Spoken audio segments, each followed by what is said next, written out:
बिस्मिल्लाहिर रहमानिर रहीम अल्हम्दुलिल्लाहि रब्बिल आलमीन वस्सलातु वस्सलामु अला सय्यिदिल मुरसलीन नबियना मुहम्मद व अला आलिहि व सहबिहि अजमाइन वान माक़िल इब्न यसारिन रदियल्लाहु अन्हु अन्ना नबिय सल्लल्लाहु अलैहि वसल्लम क़ाल इक़राउ अला मौताकुम यासीन रवाहु अबू दाऊद व नसाई व सहाहु इब्न हिब्बान। माक़िल बिन यासार রাদিয়াল্লাহু তাআলা আনহু থেকে বর্ণিত, তিনি বলছেন যে নবী করিম সাল্লাল্লাহু আলাইহি ওয়াসাল্লাম বলেছেন, ইকরাউ আলা মাউতাকুম, তোমাদের মৃতদের সামনে পাঠ করো বা মৃতদের পাশে পাঠ করো সূরা ইয়াসিন। এই হচ্ছে হাদিস। মাউতা মানে মৃত, এর দুটি অর্থ হওয়ার সম্ভাবনা রয়েছে। প্রথম অর্থ হচ্ছে যে মৃত্যু মুখে যে এখন পতিত, এখন মৃত হয়নি, হ্যাঁ, এখন মুহতাজির যাকে বলা হয়, যার মৃত্যুর সময় মুহূর্ত উপস্থিত হয়ে গেছে আর বাঁচবে না, এরই সম্ভাবনা বেশি। এইরকম লোককে মওতা বলা যায়, এইরকম লোককে মওতা বলা যায়, যেটাকে বলা হয় যে ভবিষ্যৎকে লক্ষ্য করে বলা হয়েছে। বেএতেবারে মায়াকুন, যেটা হতে যাচ্ছে সেটাকে কেন্দ্র করে বলা হয়েছে এখানে। আর কেউ কেউ বলেছেন যে মওতাকুম মানে তোমাদের মৃত, মানে মারা গেছে, তো মৃত দেহর পাশে সূরা ইয়াসিন পড়তে থাকো। যারা এই অর্থ করেছে তারা সূরা ইয়াসিন পড়তে থাকে, বা আরো বাড়িয়ে যতক্ষণ দাফন না হচ্ছে কোরআন খানি চলতে আছে, কোরআন পড়তে আছে মুর্দাকে ঘিরে। এই বিদআত আমাদের দেশে চালু আছে। রাওয়াহু আবু দাউদ, হাদিসটি আবু দাউদে রয়েছে, নাসাইতে রয়েছে, আর ইমাম ইবনে হিব্বান রাহমাতুল্লাহি আলাইহিম আজমাইন সহিহ বলেছেন। হাদিস কি? হাদিস ভাষ্যকার আল্লামা বাসসাম বলছেন হাদিস হচ্ছে যঈফ। মুসনাদ আহমদেও আছে, মুসান্নাফ ইবনে আবি শাইবাতেও আছে। হাদিস যঈফ। কেন যঈফ? শুধু দাবি করলে তো হবে না, আর কেউ সহি দাবি করলেও তো হবে না। সহি কেন তাও প্রমাণ করতে হবে। দুর্বল হাদিস কেন বিশ্বস্ত সূত্রে প্রমাণিত নয় তারও কজ দেখাইতে হবে, যুক্তিসঙ্গত দলিল সহ। ইমাম নববী রাহমাতুল্লাহ আলাইহি তার আল আজকার নামক একটি কিতাব রয়েছে, দুয়ার কিতাব রয়েছে, জিকির আজকার। তাতে লিখেছেন ইসনাদুহু যায়ীফ, এই হাদিসের সনদ হচ্ছে দুর্বল। কেন? ফাফিহে মাজহুলান, এই হাদিসের সনদে সূত্রে দুইজন অজ্ঞাত পরিচয় বর্ণনাকারী রয়েছে। লাকিন লাম ইউদাইফু আবু দাউদ, আবু দাউদ নীরব থেকেছেন, যঈফ সহি বলেননি। ওয়াকাল ইবনে হাজার, ইমাম ইবনে হাজার রাহমাতুল্লাহ আলাইহি বলছেন, হাফেজ ইবনে হাজার রাহমাতুল্লাহ আলাইহি, আল্লাহ ইবনুল কাত্তান বিল ইজতিরাব, ইমাম ইবনুল কাত্তান হাদিসের মুহাদ্দিস, তিনি হাদিসটাকে মুজতারাব বলেছেন, মানে হাদিসে সমস্যা আছে। অবিল ওয়াকফ, আর বলেছেন হাদিসটা হচ্ছে মওকুফ, মানে নবী সাল্লাল্লাহু আলাইহি ওয়াসাল্লামের কথা নয়, মাকিল বিন ইয়াসারের কথা। তাহলে আর তৃতীয় রোগ হচ্ছে অবে জেহালাতে হালে আবি উসমান ও আবিহি, দুইজন ব্যক্তি যে অজ্ঞাত পরিচয় সনদে আছেন তারা হচ্ছে আবু উসমান এবং তার পিতা। এই হাদিসের সনদটা আবু দাউদ খুললে তাতে দেখবেন যে আবু উসমান এবং তার পিতা, আবু উসমান তার পিতা থেকে বর্ণনা করছেন। দুইজনে অজ্ঞাত পরিচয় ব্যক্তি, অচেনা ব্যক্তি। তারা কেমন লোক ছিল, তাদের দিনের অবস্থা কেমন ছিল, তাদের স্মৃতি শক্তি কেমন ছিল ইত্যাদি। মজহুল দুই রকম, মজহুলুল আইন আর মজহুলুল হাল। যাই হোক, ওগুলি উসুল ফিকহের বা উসুল হাদিসের বেশি বিস্তারিত কায়দা যাচ্ছে না। এক কথায় অজ্ঞাত পরিচয় মজহুল দুই ব্যক্তি রয়েছেন। এই একজন মজহুল থাকলে, অজ্ঞাত পরিচয় সনদে থাকলে হাদিস যঈফ হয়। দুইজন রয়েছে, সুতরাং হাদিস যঈফ, এতে কোনো সন্দেহ নেই। ইমাম দারাকুতনি খুব প্রসিদ্ধ মুহাদ্দিস, তিনি বলছেন হাযা হাদিসুন যায়ীফুল ইসনাদ, এই হাদিসের সনদ যঈফ, দুর্বল, মজহুলুল মতন, এবং এর মতন মানে বিষয়বস্তু যেটি, সেটি হচ্ছে ওয়াজানা, যে নবী সাল্লাল্লাহু আলাইহি ওয়াসাল্লামের না মাকিলের কথা, নবী সাল্লাল্লাহু আলাইহি ওয়াসাল্লাম থেকে প্রমাণিত নয়। ওয়ালা ইয়াসিহু ফিল বাবে হাদিসুন, এই বিষয়ে কোনো একটি হাদিসও সহিহ নাই যে মুমূর্ষু ব্যক্তির সামনে সূরা ইয়াসিন পড়তে হবে, এই মর্মে কোনো একটি হাদিসও সহিহ না। ফিল বাবে মানে ফি হাযাল মওদু, এই বিষয়ে কোনো হাদিস সহিহ নাই। তাহলে দেখলেন যে অধিকাংশ মুহাদ্দিসিনে কেরাম তারা কি বলছেন, হাদিস হচ্ছে, যারা হাদিসটাকে সহিহ বলেছেন তারা বলেছেন যে না, ইন্তেকালের পূর্বে এটা পড়তে হবে। যেমন ইবনে তাইমিয়া রাহমাতুল্লাহ বলছেন তুস্তাহাব্বু কিরাআতু ইয়াসিন ইনদাল মুহতাজির, যখন মৃত্যুর মুহূর্ত উপস্থিত হবে সেই সময় মুমূর্ষু ব্যক্তির সামনে সূরা ইয়াসিন পড়া মুস্তাহাব, সূরা ইয়াসিন পড়া মুস্তাহাব। কেন মুস্তাহাব? বলছেন আল হিকমত ফি কিরাআতিহা, এই সূরা পড়ার রহস্য হচ্ছে ইস্তেমালুহা আলা তাগয়িরিদ দুনিয়া ওয়া যাওয়ালিহা, সূরা ইয়াসিনের বিষয়বস্তু, সূরা ইয়াসিনে দুনিয়া ধ্বংস হবে, আখিরাত কায়েম হবে, পুনরুত্থান হবে, এই বিষয়গুলি রয়েছে। কিয়ামতের কথা রয়েছে, জান্নাতের নিয়ামতের কথা রয়েছে, জাহান্নামীদের কথা রয়েছে, ওমতাজুল ইয়াওমা আইয়ুহাল মুজরিমুন, ইত্যাদি ইত্যাদি এসব বিষয়গুলি রয়েছে। ওমা আ'আদাল্লাহু ফি, আল্লাহ পাক যা প্রস্তুত রেখেছেন জান্নাতে জান্নাতীদের জন্য ইত্যাদি এসব বিষয় রয়েছে। তারপরে একজন মানুষ দুনিয়া থেকে আখিরাতে দিয়ে গেলে এই কথাগুলি যদি তার সামনে পেশ করা, তার মানে কোরআনটা বুঝতে হবে তাহলে, তাই না? হ্যাঁ, কোরআন না বুঝে সূরা ফাতিহা ওয়ান আরব আর তার সূরা ফাতিহা বলছি, কোরআন বুঝে না আর তার সামনে সূরা ইয়াসিন পড়ছেন, তো কি ফায়দা হবে তার? তো এই হিকমতগুলি ওর জন্য ফায়দা হবে, এই রহস্যগুলি তার জন্য প্রযোজ্য যে কোরআনে কারীমের অর্থ বুঝে। হ্যাঁ, আরবি লোকও তো অনেকে আজকাল কোরআন বুঝে না, কিন্তু কোরআন যদি বুঝে তার সামনে, অথবা কোরআনের তাফসীর পড়ে পড়ে পড়ে শোনান তো একটা যুক্তিসঙ্গত, একজন অনারব, সুতরাং তার ভাষায় এই সূরা ইয়াসিনের যদি তরজমা তাফসীরটা পড়ে একটু শোনানো যায় তাহলে একটা কাজ হতে পারে, তাহলে দুনিয়া ছেড়ে চলে যাচ্ছে তার হাহাকার অবস্থা হবে না, নেক আমলের অবস্থায় থেকে থাকে তো মনে শান্তি আসবে, আর যদি পাপের অবস্থায় থাকার হুঁশ থাকে তো এখনো তওবা করবে, সংশোধন করবে ইত্যাদিতেই ফায়দাগুলি রয়েছে। কিন্তু অর্থ না বললে শুধু তেলাওয়াত করে কোনো ফায়দা নেই। তাহলে দ্বিতীয় অর্থ যারা করেছেন যে মৃত্যুর পাশে সূরা ইয়াসিন পড়ো, তারা বলতে চাইছে যে তাদের একদল বলছেন যে তাহলে বোঝা গেল যে সূরা ইয়াসিন যখন পড়া যাবে মৃতের পাশে, তখন মৃত ব্যক্তিকে কোরআন খানির ইসালে সওয়াব করা যাবে, মানে নেকি পৌঁছানো যাবে। এখন এই নেকি পৌঁছানো যাবে কি যাবে না, কোন ধরনের ইবাদত দিয়ে, কোন ধরনের আমল দিয়ে মৃত ব্যক্তিকে নেকি পৌঁছানো যাবে, এই বিষয়টি আজকে একটু বিস্তারিত আমরা আলোচনা করব। ইবাদত বন্দেগী হচ্ছে দুই রকম।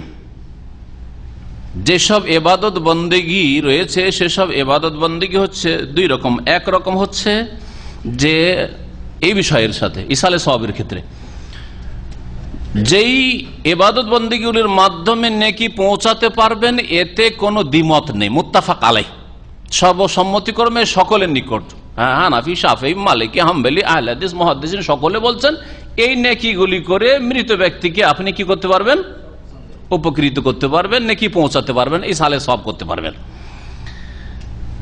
আর কিছু রয়েছে যেগুলি হচ্ছে মুখতালাফ ফি, তাতে দ্বিমত রয়েছে। একদল বলছেন যে এই ইবাদতগুলি দিয়েও নেকি পৌঁছাতে পারবেন, ইসালে সওয়াব করতে পারবেন। আর এক দল বলছেন এই ইবাদতগুলি দিয়ে নেকি পৌঁছাতে পারবেন না, জায়েজ নয়, বিদআত, কারণ রাসূলুল্লাহ সাল্লাল্লাহু আলাইহি ওয়াসাল্লাম করেননি, তার সাহাবায়ে কেরামরা করেন নাই।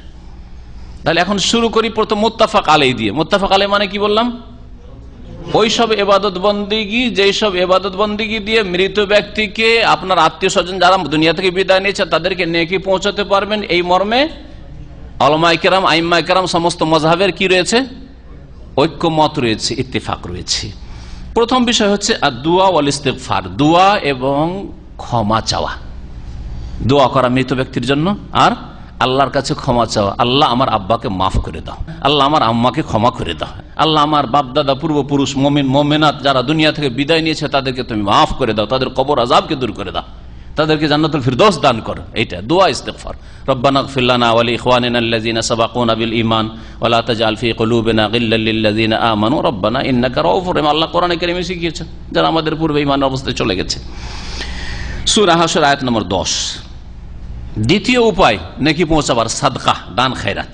সহিহ বুখারী মুসলিমে রয়েছে আয়েশা রাদিয়াল্লাহু তাআলা আনহা থেকে বর্ণিত যে সাদ বিন ওবাদা রাদিয়াল্লাহু আনহু আনসারদের যে রাইস ছিলেন, নেতৃস্থানীয় ব্যক্তি, তিনি বলেন ইয়া রাসূলুল্লাহ, হে আল্লাহর রাসূল, ইন্না উম্মি উফতুলিতাত নাফসুহা, আমার আম্মা আর হঠাৎ মৃত্যু হয়েছে, আমার আম্মার আকস্মিক মত হয়েছে। ওয়ালাম তুসে, আর কিছু ওসিয়ত করার সুযোগ পাননি তিনি। ফালাহ আজরুন ইন তাসাদ্দাকতু আনহা, আমি যদি তার পক্ষ থেকে দান খায়রাত করি, সাদকা করি, তার কি কিছু নেকি হবে? জিজ্ঞাসা করছেন। কালার নাম, নবী সাল্লাল্লাহু আলাইহি ওয়াসাল্লাম, হ্যাঁ নেকি হবে। তাহলে বোঝা গেল যে দান খায়রাত করে, যত দান খায়রাত করতে পারেন আপনি, মসজিদ করেন, মাদ্রাসা করেন, এতিমখানা করেন, ইসলামিক লাইব্রেরি করেন, আর যেই দানটাই যত দীর্ঘ সময় মানুষ উপকৃত হয় তত বেশি তাতে নেকি রয়েছে। বুঝলেন না? একটা দান করলেন এমন জিনিস যেটা কয়েক ঘন্টা কাজে আসবে, তো কয়েক ঘন্টা নেকি হলো, ঠিক না? আর একটা জিনিস দান করলেন যেটা কয়েকশো বছর থাকবে, তো কয়েকশো বছর তার থেকে মানুষের লাভবান হবে, বা কিয়ামত পর্যন্ত হইতে পারে। সুতরাং কিয়ামত পর্যন্ত আপনার বাপ মা নেকি পেতে থাকবে। এটা মসজিদ তৈরি করে দিলেন। সাধারণত একটা মসজিদ আল্লাহর জমিনে যদি তৈরি হয়ে যায়, সেই মসজিদ কিয়ামত পর্যন্ত থাকবে, থাকবে না? থাকবে না? তাহলে সবচেয়ে ভালো হচ্ছে মসজিদ তৈরি করে দেওয়া। হ্যাঁ, এটা ইসলামিক লাইব্রেরি, আশা করছেন যে ইসলামিক লাইব্রেরি ইনশাআল্লাহ কিয়ামত পর্যন্ত বহাল থাকবে, ভালো কথা। কিন্তু এক পেট খেতে দিলেন কয়েক ঘন্টার জন্য, হ্যাঁ, একটা কাপড় দিলেন কয়েক মাসের জন্য, ছিঁড়ে গেল, শেষ। 3 নম্বর সর্বসম্মতিক্রমে নেকি পৌঁছাবার রাস্তা, সেটা হচ্ছে হজ এবং উমরাহ। মৃত ব্যক্তিদের পক্ষ থেকে হজ উমরা করা। সহিহ বুখারীতে রয়েছে আব্দুল্লাহ বিন আব্বাস রাদিয়াল্লাহু তাআলা আনহুমা থেকে বর্ণিত, আন্না ইমরাতাম মিন জুহাইনা, জুহাইনা বংশের একজন মহিলা এসে বলল, ইয়া রাসূলুল্লাহ, আল্লাহ রাসূল সাল্লাল্লাহু আলাইহি ওয়াসাল্লাম, ইন্না উম্মি নাযারাত, আমার আম্মা মানত করেছিল কিসের? আন তাহুজ্জা, হজ করার। ওয়ালাম তাহুজ্জা হাত্তা মাতাত, কিন্তু হজটা করতে পারেনি, মারা গেছে। আফা আহুজ্জু আনহা, তাহলে তার হজে বদল কি করতে পারবো? কালা নাম, নবী সাল্লাল্লাহু আলাইহি ওয়াসাল্লাম বলে, হ্যাঁ, হুজ্জি আনহা, তার পক্ষ থেকে তুমি হজ করে নাও। তাহলে বোঝা গেল যে হজ্জে বদল করা যেতে পারে, মহিলাও হজ্জে বদল করতে পারে, পুরুষও করতে পারে, মহিলা পুরুষের পক্ষ থেকে করতে পারে, পুরুষ মহিলার পক্ষ থেকে করতে পারে, এই বাসরাও জেনে নেন। আর আইতে, আচ্ছা বলো তো তুমি, লাউকানা আলা উম্মেকে দাইনুন, তোমার মায়ের ওপর যদি ঋণের বোঝা থাকতো, আকুনতে কাজিয়াতা, তাহলে সেই ঋণ তুমি পরিশোধ করতে না? করতে না? 1000 টাকা কেউ পাবে তোমার মায়ের কাছে, তো পরিশোধ করতে না? করতে না? মহিলা বলল, হ্যাঁ, অবশ্যই করতাম। তখন নবী সাল্লাল্লাহু আলাইহি ওয়াসাল্লাম বলে, ইকদুল্লাহ, তাহলে আল্লাহর ঋণ পরিশোধ করো। ফাল্লাহু আহাক্কু বিল ওয়াফাই, আল্লাহর ঋণ পুরা করার আল্লাহ বেশি অধিকার রাখেন, হক রাখেন।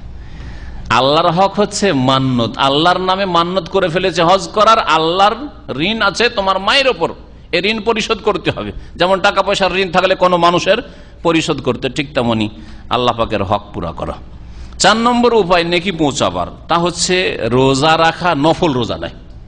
যদি কাজা রোজা কার ওপর থাকে, একদল বলছেন ফোকাহা, আর এক দল বলছেন না, কাজা রোজার ক্ষেত্রে আল্লামা নাসির রহমতুল্লাহ আলাইহি বা বেশ কিছু আলেমারা এরকম বলেছেন যে কাজা রোজার ক্ষেত্রে নয়, তারা বলছেন যে মান্নতের রোজা যদি থাকে, মান্নত করা রোজা। কারণ ওই হাদিসটাই, যে হাদিসটা নবী সাল্লাল্লাহু আলাইহি ওয়াসাল্লাম অনুমতি দিয়েছেন যে কারো যদি রোজা থেকে যায় তাহলে সামা আনহু ওয়ালিহু, মান মাতা ওয়া আলাইহি সিয়ামুন সামা আনহু ওয়ালিহু, কোন মানুষ যদি মারা যায় তাহলে তার আত্মীয় স্বজনা রোজা রেখে নেবে, সেটা মানতের রোজা ছিল, যার ফলে কাজা রোজা না। হ্যাঁ, কাজা রোজার ক্ষেত্রে দেখতে হবে যে অসুস্থ অবস্থায় রোজা রাখতে পারে নাই, তারপরে রমজান যাওয়ার পরে যদি সুস্থ হয়ে থাকে তাহলে তো রোজা ফরজ হয়ে আছে তার উপর, ওই সময় রোজা রাখে নাই, হ্যাঁ, তাহলে কাজা।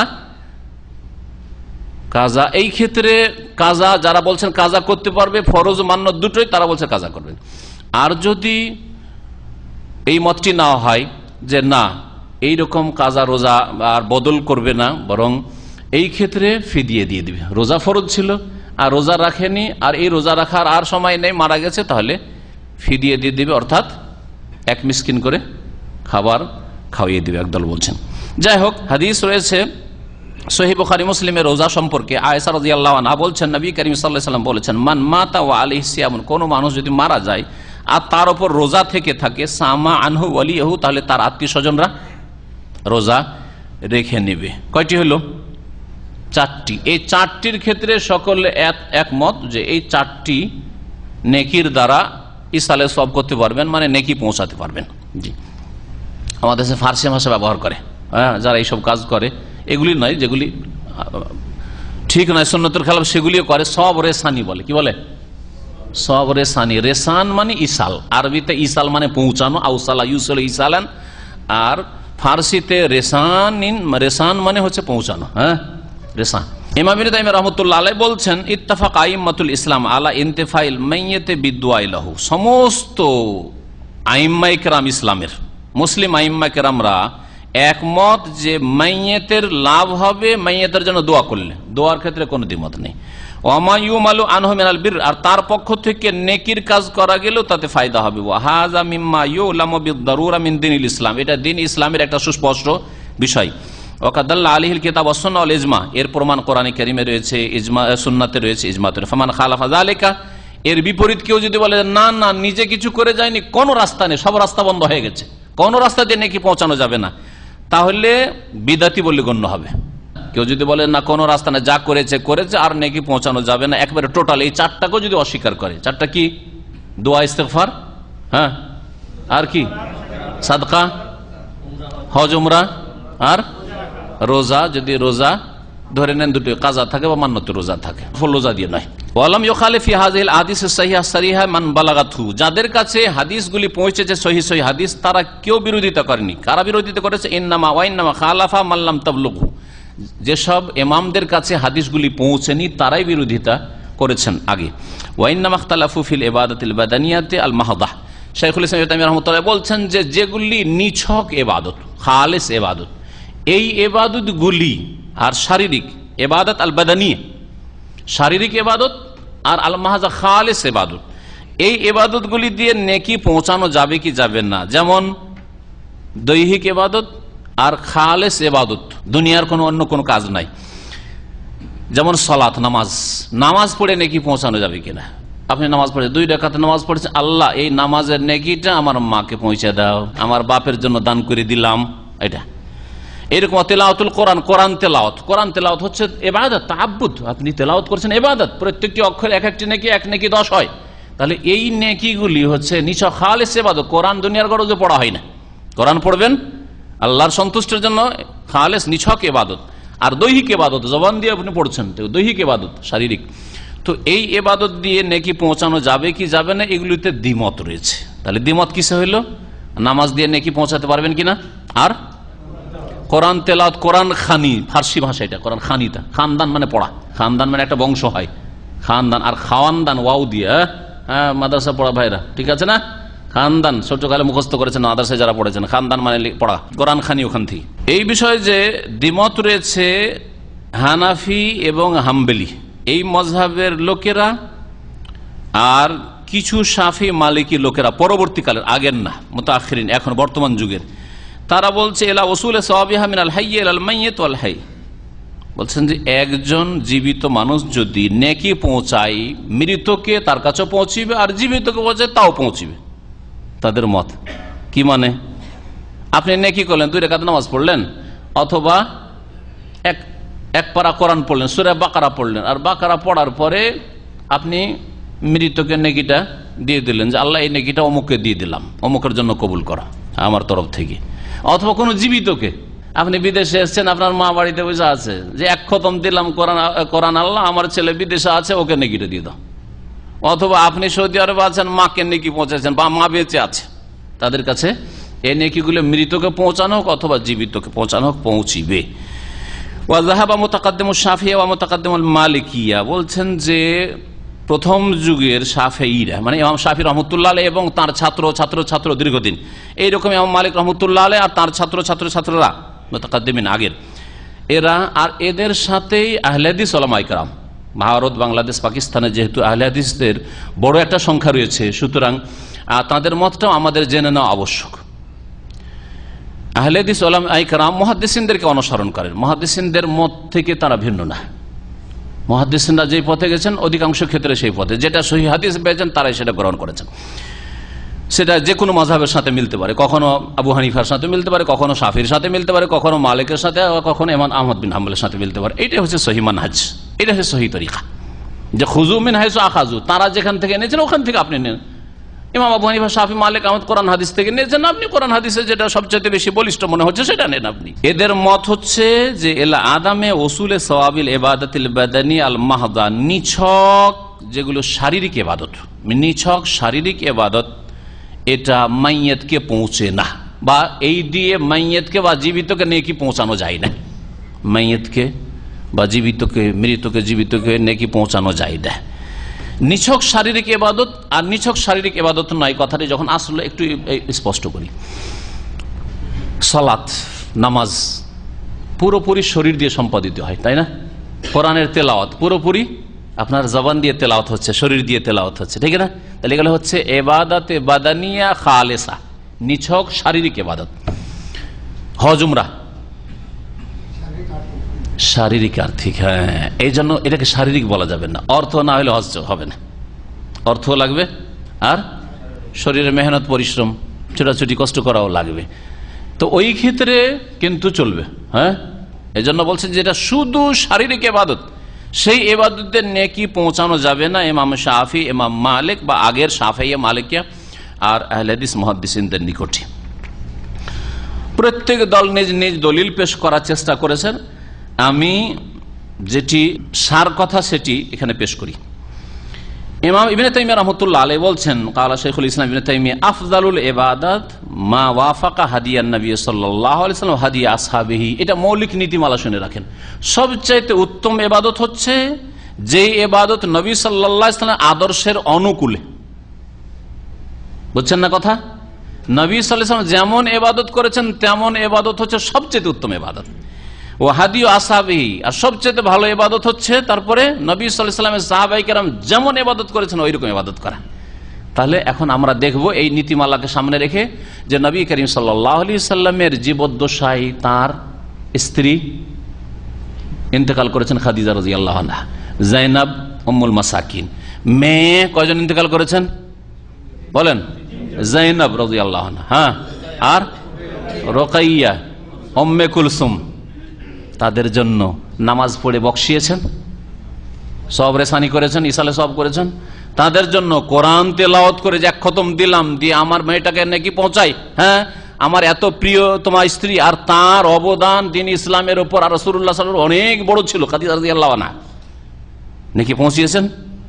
সাহাবায়ে কেরাম ঠিক আছে, নবী সাল্লাল্লাহু আলাইহি ওয়াসাল্লাম থেকে প্রমাণ দিতে পারেন, আবু বকর থেকে প্রমাণ করেন, ওমর থেকে প্রমাণ করেন, ওসমান থেকে করেন, আলী থেকে করেন, মায়েশা থেকে করেন যে রাসূলুল্লাহ সাল্লাল্লাহু আলাইহি ওয়াসাল্লামকে নাকি পৌঁছিয়েছেন তিনি নামাজ পড়ে আর রোজা রেখে তারপরে কি বলছে, কোরআন তেলাওয়াত করে, কোরআন খানি করে। প্রমাণ দিতে পারবেন কেউ? পারবেন না। তাহলে এই নীতিমালা মনে রাখেন, ইখতিলাফ হলে এই নীতিমালা আমাদের চূড়ান্ত ফয়সালা দিতে পারবে। জি, ফাইন তানাজাতুম ফি শাইইন, কোন ক্ষেত্রে যদি মতবিরোধ হয় ফারুদ্দুহু ইলাল্লাহি ওয়া আল্লাহর কাছে ফিরে এসো, আর আল্লাহ পাকের বিধান কোরআনে কারীমের বাস্তবায়ন রাসূলুল্লাহ সাল্লাল্লাহু আলাইহি ওয়াসাল্লাম 100% করার চেষ্টা করেছেন, সাহাবায়ে কেরামরা করেছেন। তারপরে হ্যাঁ, তাহলে সেই যুগে এই ইবাদতগুলি দিয়ে নেকি পৌঁছানো ছিল না, নামাজ পড়ে নেকি পৌঁছানো ছিল না, তারপরে কোরআন খানি করে নেকি পৌঁছানো ছিল না, বক্সানো ছিল না। সুতরাং উত্তম ইবাদত নিশ্চয় নয়। এখন জায়েজ না নাজায়েজ শোনেন। قال ابن مسعود رضي الله عنه, আব্দুল্লাহ ইবনে মাসউদ রাদিয়াল্লাহু তাআলা আনহু উক্তি শুনুন, মান কানা মিনকুম মুস্তান্নান ফালিয়াস্তান্না বিমান মাত। কেউ যদি অনুসরণ করতে চায় তো যেন অনুসরণ করে ওই ব্যক্তির যিনি ইন্তেকাল করেছেন, হ্যাঁ, রাসূলুল্লাহ সাল্লাল্লাহু আলাইহি ওয়াসাল্লামের। দুনিয়াতে যে বেঁচে আছে আপনাকে বিভ্রান্ত করতে পারে। এখনকার যুগে একজনকে ধরলেন যে ওনার সব ফতোয়া নিব, আরে গুমরাহ করতে পারে, আপনাকে গুমরাহ হইতে পারেন আপনি। কিন্তু রাসূলুল্লাহ সাল্লাল্লাহু আলাইহি ওয়াসাল্লামকে যদি অনুসরণ করে গুমরাহ হবেন না। তারপর রাসূলুল্লাহ সাল্লাল্লাহু আলাইহি ওয়াসাল্লামের পরে সাহাবায়ে কেরামদের দলকে নেন, তারা দুনিয়া থেকে বিদায় নিয়েছে রাসূলুল্লাহ আদর্শের ওপর, তাহলে গুমরাহ হবেন না। উলাইকা আসহাবু রাসূলিল্লাহ, তিনি বলছেন তারা ছিলেন রাসূলুল্লাহ সাল্লাল্লাহু আলাইহি ওয়াসাল্লামের সাথী সঙ্গী, যারা ইন্তেকাল করেছেন তারা ছিলেন রাসূলুল্লাহ সাল্লাল্লাহু আলাইহি ওয়াসাল্লামের সাহাবায়ে কেরাম। তাদের অনুসরণ করো, তাদের সুন্নতকে আঁকড়ে ধরো। মান কানা মিনকুম মুস্তান্নান ফালিয়াস্তান্না বিমান মাতা, উলাইকা আসহাবু রাসূলিল্লাহ সাল্লাল্লাহু আলাইহি ওয়াসাল্লাম। ভাষ্যকার আমাদের বুলুগুল মারামের মক্কাতুল মুকাররমার কাজী, অনেকবার বলেছি, হাফেজাহুল্লাহ, তিনি এখনো সেখানকার বড় একজন কাজী। তিনি বলছেন ওয়াল্লাযী কানা মারুফান ইনদাল কুরুনিল মুফাদ্দালা, স্বর্ণযুগে যেটা সর্বজন বিদিত ছিল, সবাই জানতো আমলের ক্ষেত্রে, নেকি পৌঁছাবার ক্ষেত্রে, আন্নাহুম কানু ইয়াবুদুন আল্লাহ তাআলা বিআনওয়াইল ইবাদাতিল মাশরুআ ফারদিহা ওয়ান নাফলিহা। হ্যাঁ, বলছেন যে তারা আল্লাহ পাকের ইবাদত করতেন, বিভিন্ন রকমের শরীয়ত সম্মত ইবাদত, ফরজ নফল, কিন্তু এই ইবাদতগুলি করে ইবাদতগুলি পৌঁছাইতেন না। কি করতেন? ওয়ায়াদউনা লিল মুমিনিনা ওয়াল মুমিনাত, মুমিন নরনারীদের জন্য তারা দোয়া করতেন। নামাজ দিয়ে নেকি পৌঁছাইতেন না, কোরআন তেলাওয়াত করে নেকি পৌঁছাইতেন না। কি করতেন? কোরআন তেলাওয়াত করলেন, দোয়াটা করতেন মাইয়াতের জন্য, মুমিন ভাই বোনদের জন্য। নামাজ পড়লেন, নামাজ পড়ে দোয়া করলেন, নামাজের ভিতরে বা বাইরে দোয়া করতেন মুমিন মুমিনাত, দোয়া পৌঁছাইতেন কিন্তু নিজের নামাজ পৌঁছাইতেন না, কোরআন খানি পৌঁছাতেন না। কামা আমার আল্লাহ বিযালিকা লি আহইয়াহিম ওয়া আমওয়াতিহিম, যেমন আল্লাহ পাক নির্দেশ দিয়েছেন তাদের জীবিতদের জন্য দোয়া করতে, মুমিনদের আর মৃতদের। ওয়ালাম ইয়াকুন মিন আদাতিহিম ইযা সাল্লাউ তাতাওয়ান, আর তাদের এইরকম অভ্যাস ছিল না যে কোনো নফল নামাজ পড়লে, আও সামু তাতাওয়ান, নফল রোজা রেখে, আও হাজ্জু, নফল হজ করতেন, আও কারাউল কোরআন, অথবা কোরআন তেলাওয়াত করতেন। আর তারপরে তাদের আদর্শ কি ছিল না? ইহুদুনা যালিকা লিমাউতাহুম আল মুসলিমিন, যে মাইয়াতদেরকে এটা হাদিয়া করে দিই, মাইয়াতকে এটা বক্সে দি, হাদিয়া করা মানে বক্সে দেওয়া, মাইয়াতকে এটা সবরে সানি করে নেকি পৌঁছাই, এইটা আদর্শ রাসূলুল্লাহ সাল্লাল্লাহু আলাইহি ওয়াসাল্লামের ছিল না, সাহাবায়ে কেরামের ছিল না, তাবেঈনদেরও ছিল না, তাবা তাবেঈনের ছিল না। আল কুরুনুল মুফাদ্দালা মানে শ্রেষ্ঠ যুগ, স্বর্ণ যুগে এই আমল ছিল না। বালকান আদাতুম আদুআউ লাহুম, বরং তাদের অভ্যাস ছিল, আদর্শ ছিল কি, তাদের জন্য দোয়া করা। মা বাপ, দাদা দাদি, নানা নানি, ওস্তাদ, মাশায়েখ, তাদের জন্য দোয়া করা। ফালা ইয়ামবাগি লিন-নাসি আন ইয়াদাউ তারিকাস সালাফ, কোন মানুষের জন্য সমীচীন নয়, উচিত নয় যে সালাফে সালেহিনের তরিকা ছেড়ে দেবে। ফাইন্নাহু আফদালু ওয়া আকমাল, কারণ এটা হচ্ছে উৎকৃষ্ট এবং এটা হচ্ছে অধিক পূর্ণ দ্বীনে কামেল। এখানে আজকের আলোচনা শেষ করছি। আল্লাহ পাক রব্বুল আলামিন যেন আমাদেরকে কোরআন এবং হাদিস বোঝার তৌফিক দান করেন এবং রাসূলুল্লাহ সাল্লাল্লাহু আলাইহি ওয়াসাল্লামের তরিকায় চলার তৌফিক দান করেন, সাহাবায়ে কেরামের তরিকায় চলার তৌফিক দান করেন। আল্লাহ পাক রব্বুল আলামিন তাদের পথে দুনিয়াতে রাখেন, আর তাদের সাথে আল্লাহ পাক যেন জান্নাতে আমাদেরকে জায়গা দান করেন। সুবহান রাব্বিকা রাব্বিল ইজ্জাতি আম্মা ইয়াসিফুন ওয়া সালামুন আলাল মুরসালিন ওয়ালহামদুলিল্লাহি রাব্বিল আলামিন।